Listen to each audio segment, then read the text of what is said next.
Well, good morning, everybody, and welcome to this Chambers Wales session. Today, we are looking at the Queen's Award for Enterprise, and I'm very delighted to welcome you all this morning. I'm Heather Anstey Myers, I should say. I'm the CEO of Chambers Wales, and in this event today, we will be demonstrating the time, resources, and commitment that your business would need to be able to apply for an award. We'll hear from a recent winner on their experience through the application process and the benefits that they have found from applying for a Queen's Award for Enterprise.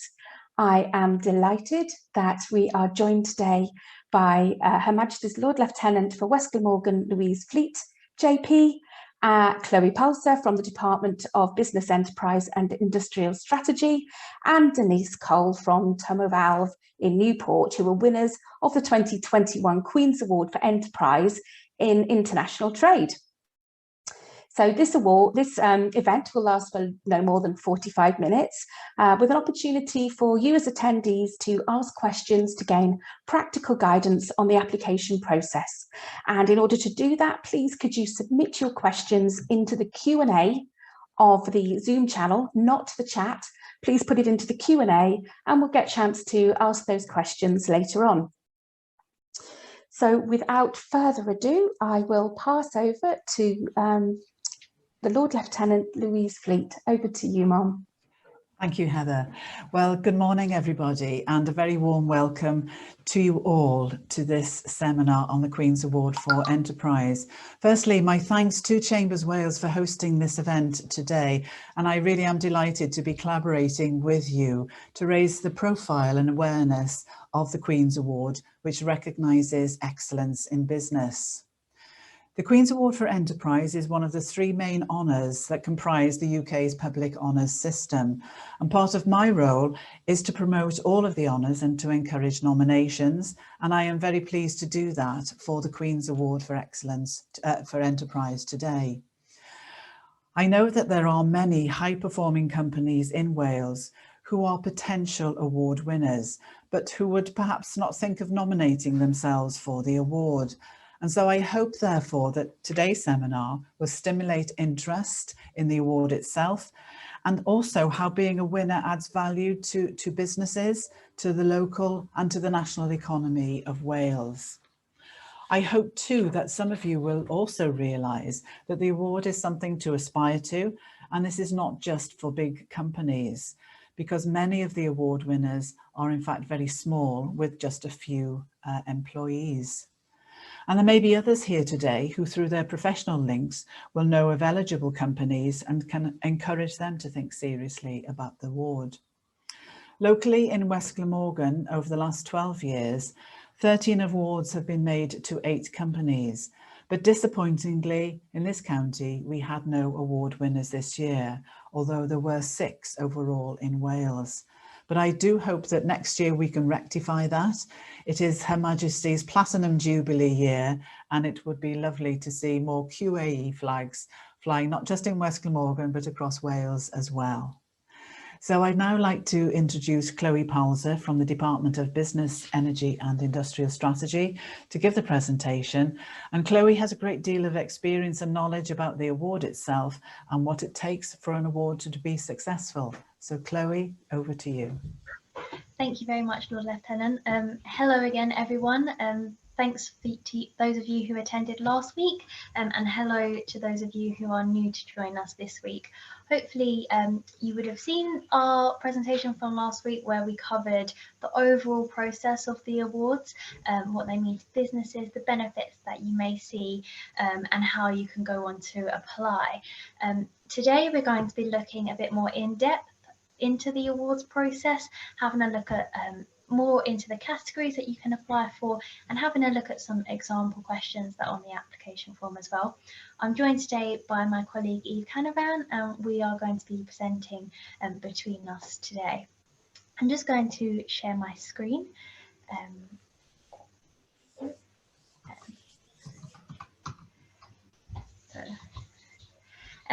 As I said, hello again and welcome back to those of you who attended last week. This presentation, we're going to talk through a bit more detail on the award process, and at the end there will be a chance to answer any questions that you may have. So just to start with, as you know, hopefully the awards are now open. They opened on the 1st of May and they will close on the 8th of September. Once the applications close, we then go through an assessment period between September and October, where the applications are looked at by our team of independent assessors, and they are shortlisted for our panels. At this time, we will also undertake due diligence checks. This is where we go out to a number of government departments for them to carry out some background checks on your business. Nothing there to worry about. It's just to make sure that there isn't anything that could be embarrassing to the Crown or to the department if a business was to be awarded. Eve is going to talk a little bit more about that later on, when we go into the process of the form. At that time as well, we will also ask you to verify your financial figures that you submitted as part of the application. Then in January and February time, the shortlisted applications are put to a panel of judges. Once this final list is approved, it is sent directly to the Prime Minister, which he will himself sign off and send over to Her Majesty the Queen, and she will personally sign off that final list of winners. So if you do hopefully go on to win a Queen's Award, you can have the assurance that it has personally been signed off by the Prime Minister and Her Majesty as well. So application top tips, covered this a little bit last week, but we're just going to go into some more detail today. So we do always recommend that you first check your eligibility online when you register to the system. This will just save you wasting any time going through the application in case you aren't eligible. You can download a PDF version of the form so that you can plan it working with teams in your business, and we'll always advise that you work on it within your business yourself, so that we can really hear your own story and that you are able to provide us with sufficient evidence. We always recommend that you start the application as soon as possible. I know the 8th of September seems quite far away at the moment, but I can assure you it will come around very fast, and we receive a very large number of calls on the 7th of September asking for a deadline, and unfortunately that isn't something that we are able to do. The 8th of September is the absolute final deadline for the applications due to the time frames of the rest of the process. So just talking about innovation, this is one of our more well-known categories. So within the innovation category, we want to hear about why your innovation is unique and how it has benefited your business, customer and others. It's really important for us to understand where the inspiration for the innovation came from and what challenges it has helped overcome.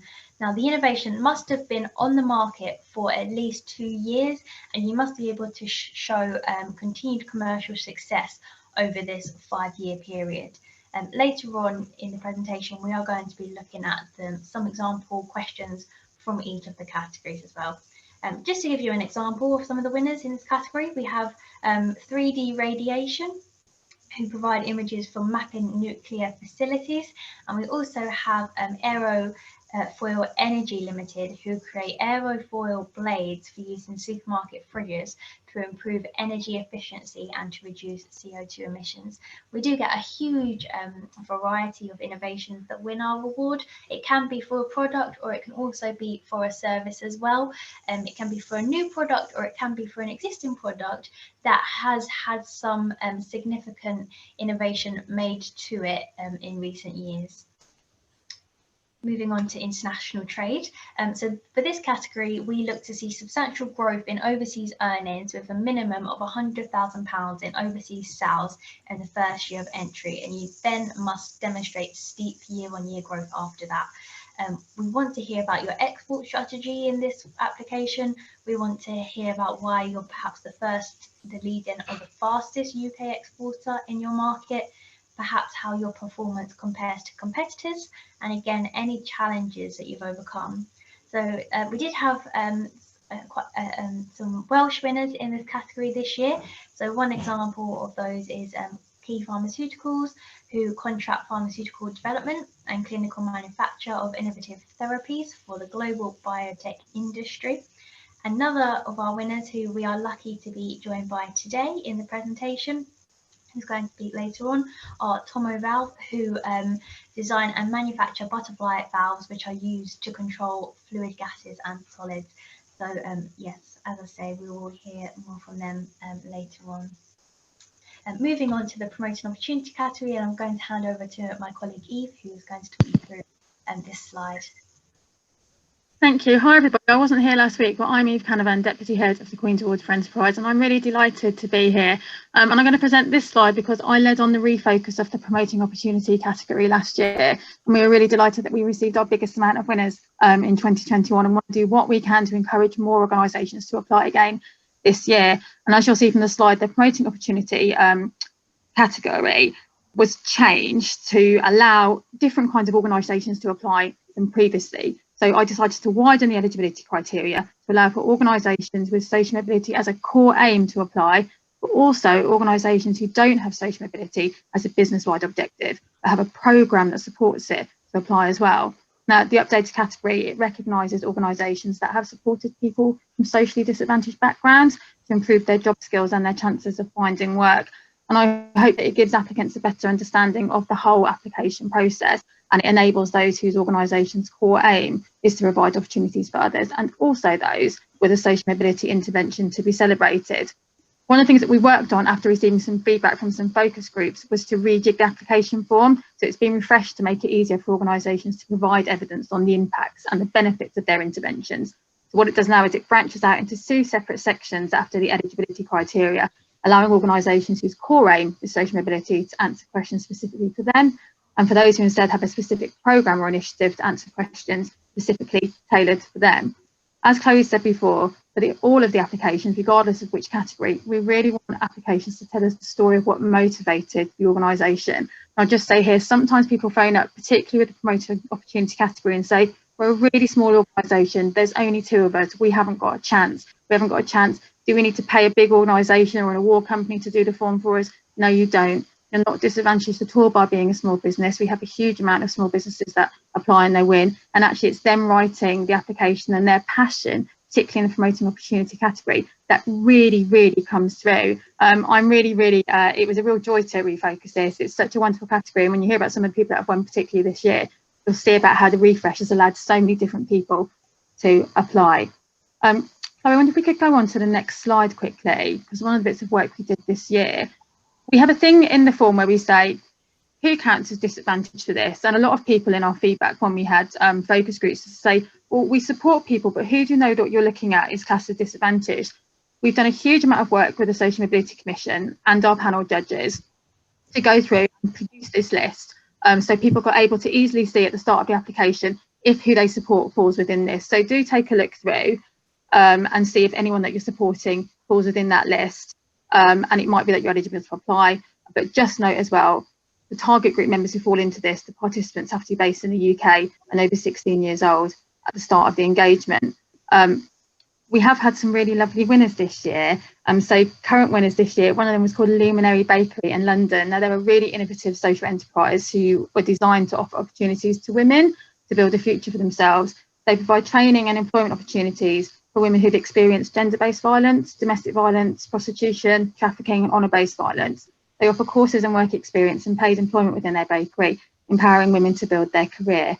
And this refocus has been a really great opportunity to encourage organisations who have social mobility as a core aim in particular to apply, so their work can be recognised and celebrated. And I know you had Life Building Skills come through and talk about that they've won the award previously, and I do hope you take that as a great encouragement to apply for this category. Chloe, I'll move back to you. Thank you, Eve. So moving on to the Sustainable Development category, this was also refocused in 2020, and we were really lucky to have His Royal Highness the Prince of Wales relaunch this for us with a personal video message, which can be seen on our YouTube page. Now again, for this category, Sustainable Development is very much at the heart of many businesses in the current climate that we're in. It's very much something that many businesses are passionate about, and we do believe that there are many businesses out there who would be eligible for this award. And as Eve said, it doesn't have to be those huge world-changing businesses. 90% of our winners do only have 90% of our winners are SMEs, and 44 of our winners had 10 or less employees. So that does show you that it doesn't have to be those huge businesses that are winning.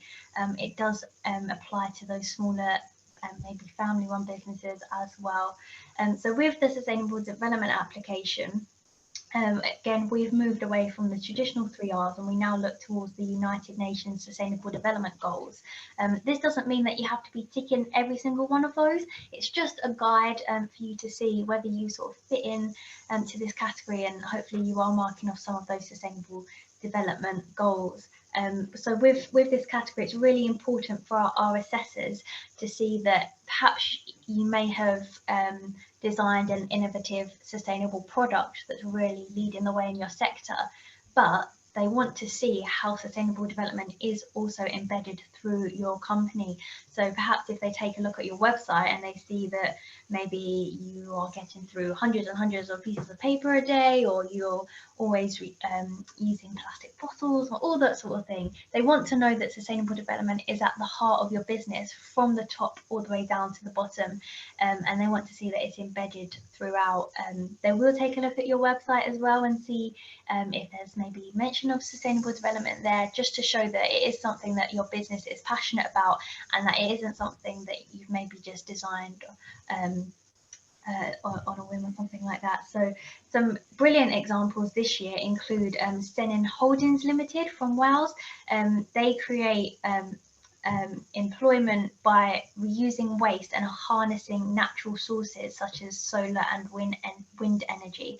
So that is a brilliant example there.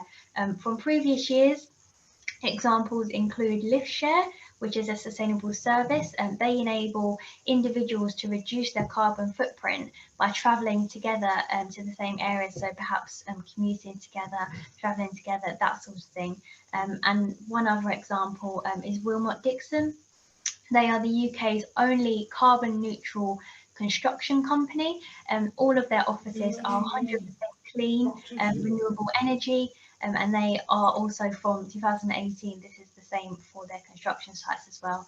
They also invest in numerous employee schemes for health and well-being for their staff, and they provide lots of personal training opportunities for their employees as well.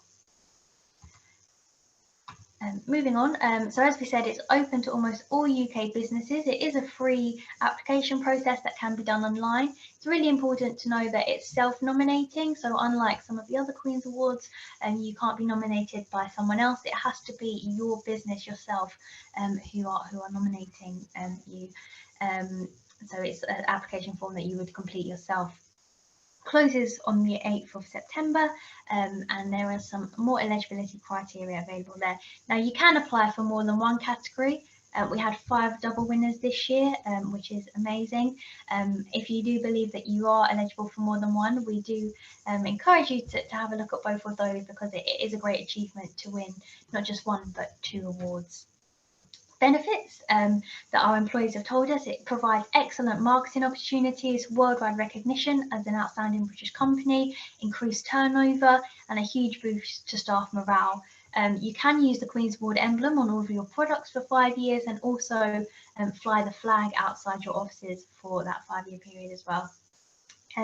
You will also be provided with a Queen's Award trophy and grant of appointment, which is presented to you at your business premises by your local Lord Lieutenant. This again is an amazing opportunity for press coverage, a boost of staff morale, and just to celebrate your award all together. And we're just going to have a look now at some of the application forms, and so Eve's going to talk you through some example questions there just before we finish today. Thanks, Chloe. We're just going to bring up the PDF of one of the application forms in just a minute, so you can get a bit of a flavour of what it looks like. But to apply for the Queen's Award, as I say, you simply, hidden in here, we've included the link that you click on from the gov.uk website, which takes you through to an eligibility checklist, which is something that we've built in over the last couple of years. We wanted to stop people filling in a whole application form and getting to the end and thinking, was I eligible to apply for this? We've built in a series of quick questions to answer at the beginning, which will then kind of say whether you can able to progress to the application form. And as soon as that happens, you can then download a PDF of the application form as well, so you can print it off and take it away and maybe talk about it at a team meeting or some collaborators offline and plan your answers. We've put up a PDF of the international trade application form at the moment, just so you can see what it will look like when you go onto the system. And what is really helpful about this is that we've worked with our IT provider, again, using feedback from surveys that we do each year with applicants, to build in copy, help copy, word limits. We increase them each year where we feel like more information might be required. We've got in things in here saying, please don't be put off if you're a small organisation applying, things that we're doing to take into account for COVID. So as you go through, I would recommend downloading a PDF of it and seeing the help copy that we've put in, because for things, we want businesses to win, we want them to do well. So we're trying to do whatever we can on the application form to encourage and support any questions that come through. Thank you, Chloe. So as you say on here, each application for each of the categories follows a very similar format. So there's a section A, B, C, D, E and F. And we'll go through what each of these mean. And I thought we'd highlight some of the key questions that we have that come through. So on section A, it asks for your company details, and it's pretty straightforward. But it also, at the very start of the form, advises of the due diligence procedure that sometimes takes place during the application process. So that involves us checking with a number of government departments, there's about 41 of them, of the suitability of applicants to reduce reputational risk and maintain the integrity of the boards. And Chloe is showing this at the moment on the PDF of the government departments that we go out to. Like Chloe said earlier, because of the prestige attached to an award bearing Her Majesty the Queen's name, due diligence is an important part of the assessment process, because it ascertains the suitability of potential winners. It's wider than financial checks, and issues could also relate to responsible business conduct in relation to economic, social and environmental impacts on the business activity. So if we go to section 2, the next slide. Thank you. So these are going to show my screen. There we go. So we get some questions that come through.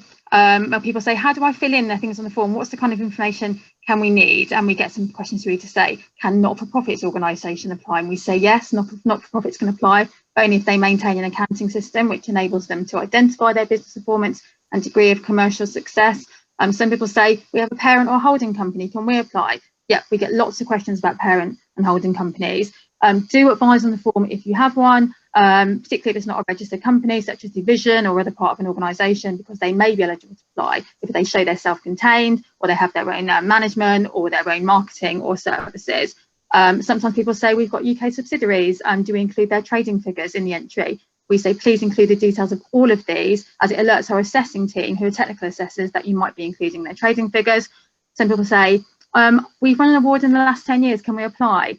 So awards last for 5 years, and you can proudly use the emblem for those 5 years. But obviously, you might have won in one category and then think, actually, we've got a sustainable development initiative or a promoting opportunity initiative that we just started, a couple of years ago as well, that makes us qualify for that. So you can apply for that while you've still got one running out for here. Thank you, Chloe. If we go into the next slide. Thank you. We get some questions about how do I put in about identifying new overseas markets. People advise their corporate headquarters are in the UK, but they might have larger operations of overseas. So when they're entering information for business performance and net profit, should they include their revenue numbers for those operations? We say yes, please.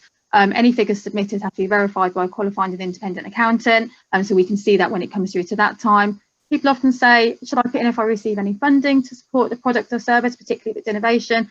And it's really important that we say, please don't feel that having to access funding puts you at a disadvantage at all. The application form in innovation has specific parts of the questions for detailing if you receive funding. And then for sustainable development, questions such as about what's the impact of your sustainable development, and it is, and how it's affecting your company and how it's affecting the environment around you.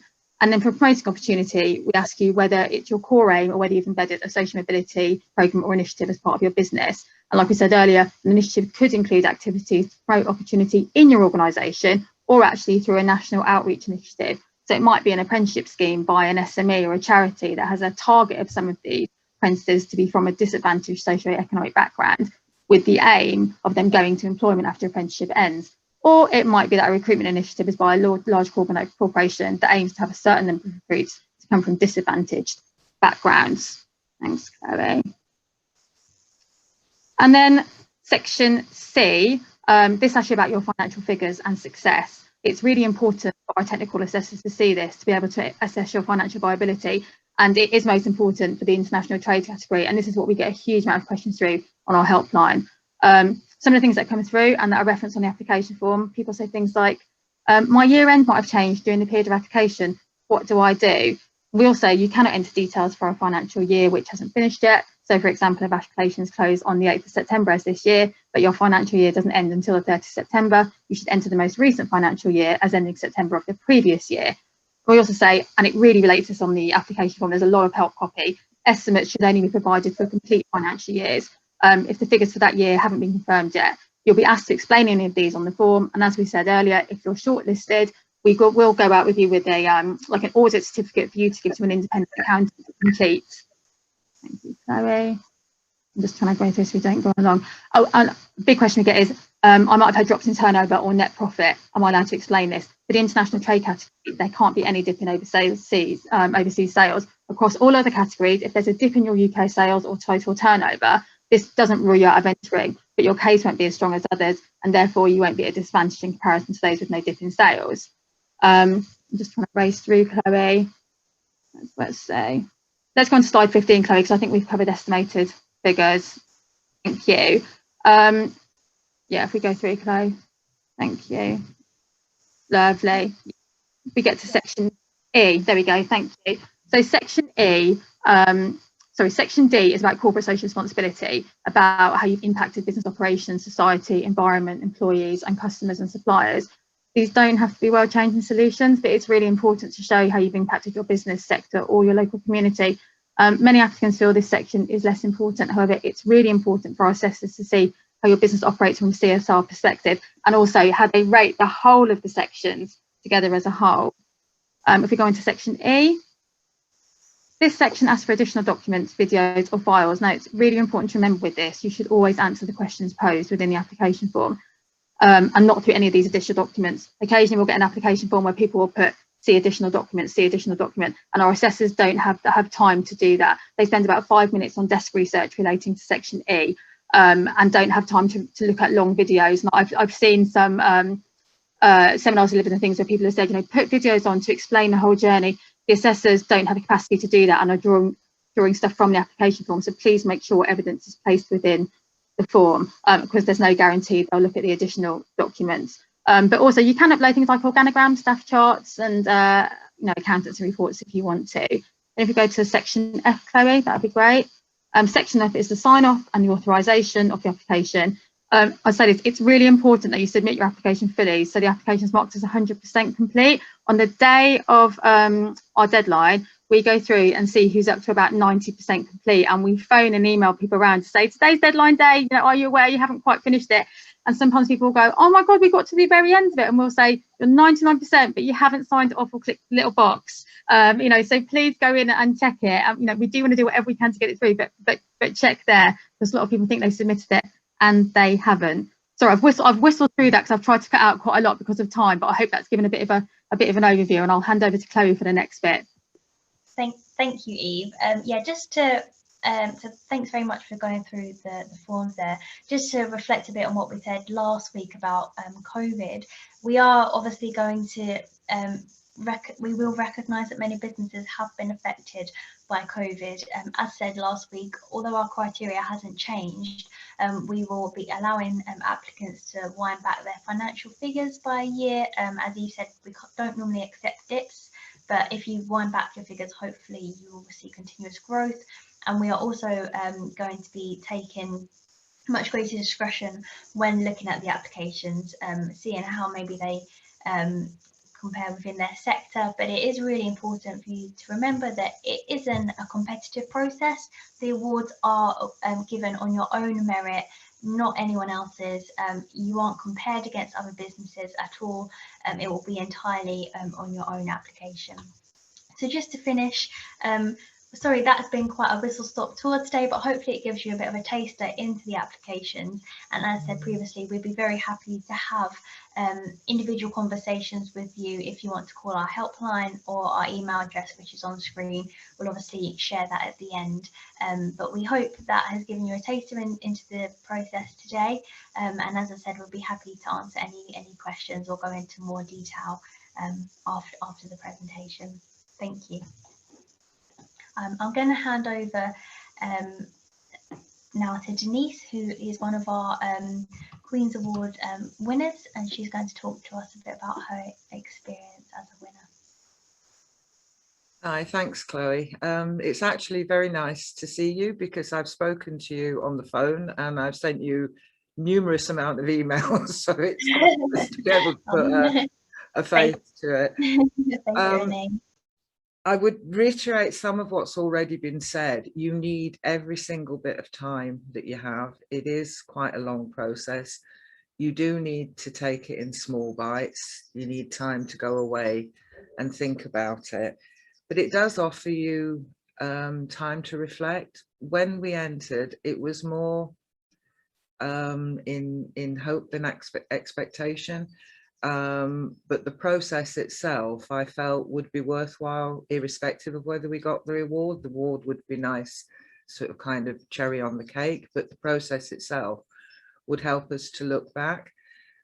We are a project-based business, so we're doing different things year on year. We don't have the same customers. We deal in a lot of different countries. We already hold a lot of accreditations. We have to have the ISO, we have to have approvals from Russia and Canada and Brazil and all these various places to actually trade there.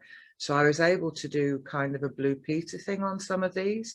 Here's bits I did earlier. So I was able to look at material we'd already got. We involved as many people as possible. You do need a good script writer, though. I must admit, my skills are not brilliant in that respect, and I did have an absolutely superb PA who was able to go through, correct all my spelling, make the grammar right, make it read right, tell me when I've waffled too much, and involve things in there. We had, what led to those 3 years of growth, we managed to put over £1 million year on year over a 3-year period, was what happened not in those 3 years, but in the previous 5 years. So for me, the first process was looking back and remembering, oh, okay, I kind of forgot we did this and I forgot we did that. So just to prove that I am completely untech, and unlike Chloe, I'm not going to share the screen because I haven't got a clue how to do it. My slides are on paper. So the very first part of the process is navel gazing. You have to have a look at what you've done and where you've come from. Have a look back and recognize what you've done. And I hadn't realized, because we're always problem solving the current problem, actually, we're pretty good. We've done an awful lot. We couldn't get the skills we needed locally, so we started an apprenticeship and we started training and paying for training of our own mechanical engineers because we couldn't find people in the local area with the process. We've even done accountancy when I needed somebody to come in and boost up the finance department. Paying for somebody to come in and do a degree actually on the job has worked well for us. We got a really good person for the 4 or 5 years of the training. When we needed to look at diversifying our product, which predominantly in 2009 was oil and gas, which was far too volatile, becoming less politically acceptable, we had to start looking into other areas for the longevity. We thought about going into other areas, and the guys on the shop floor actually designed and developed a lot of the equipment that we need to do that. They built a bunker so we could do high pressure testing. They built cryo tanks and everything else. It's kind of like, it takes a village to raise a baby. Well, it takes an entire company to be successful. So going through this process allowed me to remember, although we've still got masses and masses of problems ahead, 2020 was really bad for us, and to a certain extent we've got to start climbing some of the mountains that we'd already climbed. We can do it. So it was a really useful, the process itself was really quite useful. And in the past you paid consultants to come in and do these studies for you. Well, the Queen's Award kind of helps you to do that process yourself. You become your own consultant. You see where you've been successful. You see where you've made changes. And this is another one of my wonderful slides. All the different faces of change, they're terrible. You know, nobody wants it. I had most of the guys on the shop floor, well, I'll do it because you tell me, but it'll never work. It'll never work. And it's how you overcome those changes to start making the workplace a bit more fun. We entered the Subbrook raft race. We had the most over-engineered raft on the entire race, but everybody took part in it. There's only 5 girls here and we've got 40 odd men, so we got the leftover reject raft and we actually beat them on the day because their over-engineered raft sunk pretty close to the beginning of it. But it helped build up a sense of team, and I'd forgotten all those things until I started going through this process and still I started putting it in. We had our valves in the first all-electric fire engine. That happened before this period. We'd had valves on test in Netherlands, I think it was, in a plastic recycling plant. Now that was an unsuccessful test, but still it was a lot of, we learned a lot from doing it. We're in the process of developing valves now that can be used in food. We're going through quite an onerous test process. Obviously you don't want to poison people. They're a bit picky about how you have to sort of ensure that that doesn't happen. And we've had a massive over $1.5 million project putting solar panels into a big field in the back of nowhere in Spain. So all these things get forgotten because you're sorting today's problem. And one of my today's problem was we've got boats stuck in the Suez Canal and we can't get through because they're letting the sheep go through before us because they've got nowhere else to put the sheep poo. And they're the things that you're sort of looking at on a daily basis, and you don't get time to reflect. I also spared no expense on my staff. I spent £2.65 and bought them all a little badge that they can all now privately wear, and it says Queen's Award winner. And I was amazed how impressed all these guys were, and they're actually wearing all their badges in work at the moment. So although we didn't get local recognition, I wanted to give them something. They've told me that I have to provide them with a barbecue as soon as we're able to in the summer. But by reintroducing our own training, our own apprenticeship, by putting people through degree courses, all this led towards our success. And until I was asked the questions in the Queen's Award, until I had to look at some of these questions and think, oh my God, we haven't done anything like that. What can we put? And it was just amazing. All of a sudden, there were lots of things that we'd done. It does take loads of time. It's not for the faint-hearted. We didn't send ours in until 10 o'clock on the day, 10 o'clock in the evening on the day it was due in. We did have slight problems because this really emphasises how few Welsh were in there.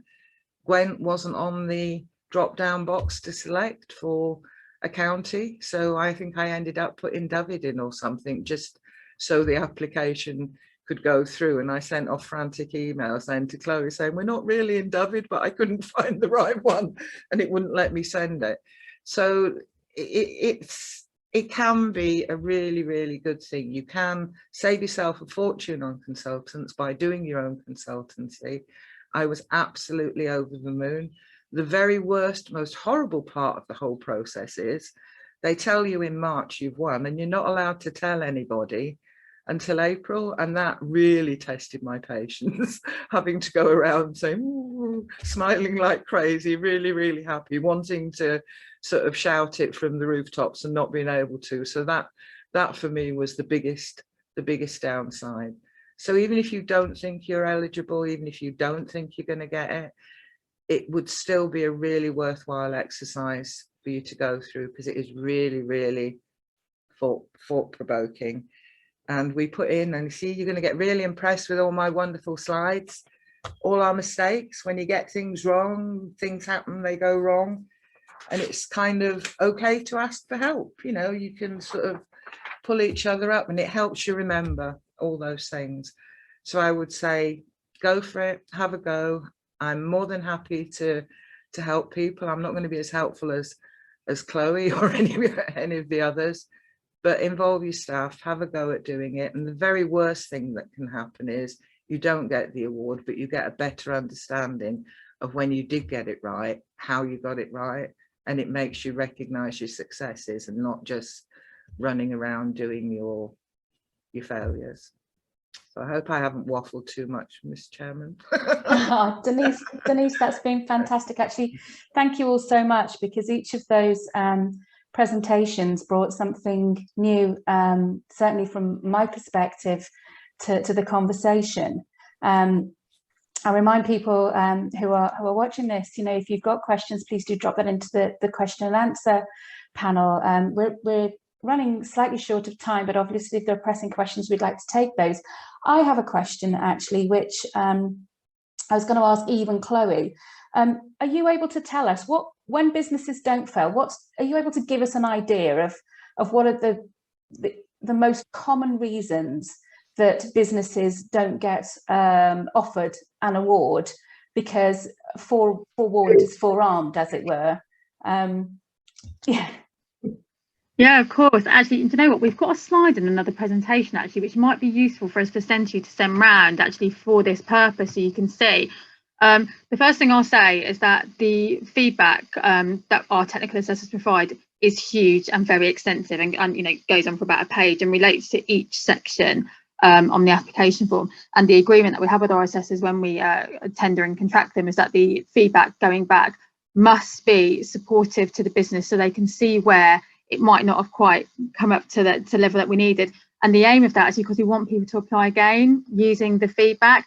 And it's really nice, actually, when we've done a few of these presentations previously, there was one with a clothing company, a breastfeeding friendly clothing company, who failed the first year, and they said that they worked on every bit of the feedback and they applied again and won the next year. And actually that happens quite a lot. And that's one of the things that, you know, and then they talk about obviously the impact and stuff like Denise has, and you know what I say, glad they did it. So I'd encourage people to say that, you know, if you do fail and you get the feedback, really do look into the feedback. And of course, you know, there's only 5 of us in our team. You can call us and go through the feedback as well, and we can go back to the assessors and get a bit more clarification.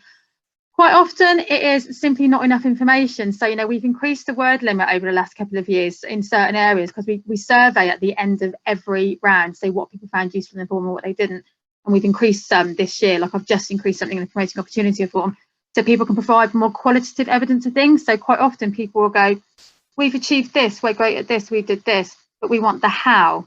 How have you done this? And people quite often will not list the how. And I think exactly like Denise said, we've had feedback when we've done the presentations before, but people have said it form has made them look into actually how and why they do things, which are questions they haven't been asked before, particularly for business awards. So it isn't relating to the how have you done something. And also I'd say, you know, it doesn't have to be kind of really fancy language, like very plain English of why you did something, what was the passion behind it, what was the impact. You know, look at it like an application form, that kind of star way of doing it, showing the evidence. Sometimes people fail because they don't provide the financial, you know, authorization. So they put estimates in the form, and then if they get shortlisted, we say, can you go out to your independent accountant and just get them to kind of provide verification. Sometimes, you know, they don't send that back on time.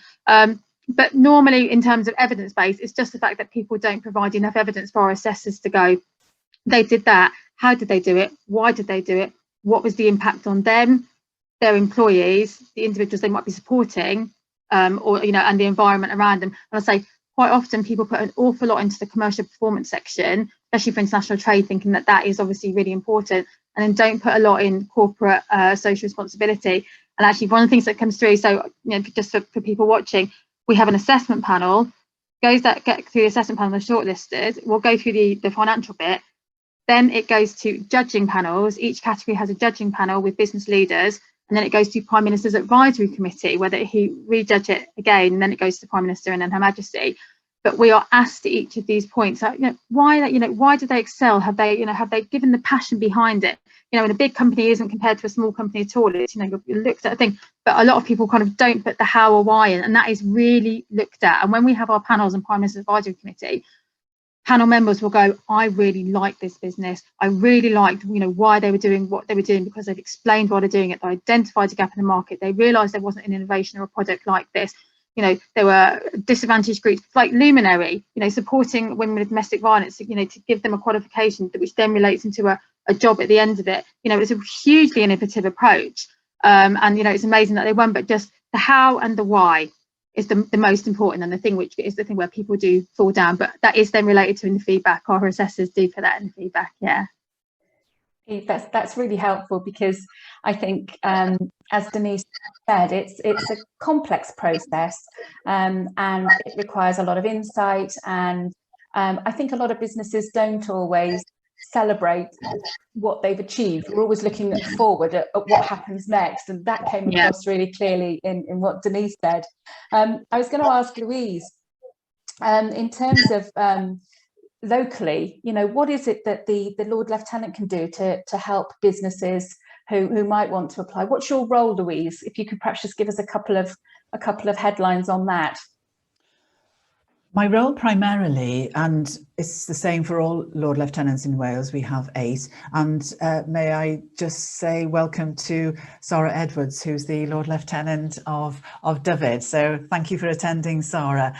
And Sarah actually leads on, we have within our Lieutenants Association, Sarah represents Wales on that committee. So I know she's particularly interested in what we're doing here today. But our role is to raise awareness of the award, because the honour system is about recognising excellence, no matter what it does, and that's what the QAE does. So we all have our different approaches. So in West Glamorgan, I formed a small committee of deputy lieutenants who have a business background or who are businessmen, and they are promoting it within the business community across West Glamorgan. So we're doing that in different ways. This is the start of it, and we had last week the seminar hosted with the Swansea Bay Business Club, but it's through routes like that we are getting the word out about the QAE and its worth and its benefit to companies, and through all different professional organisations.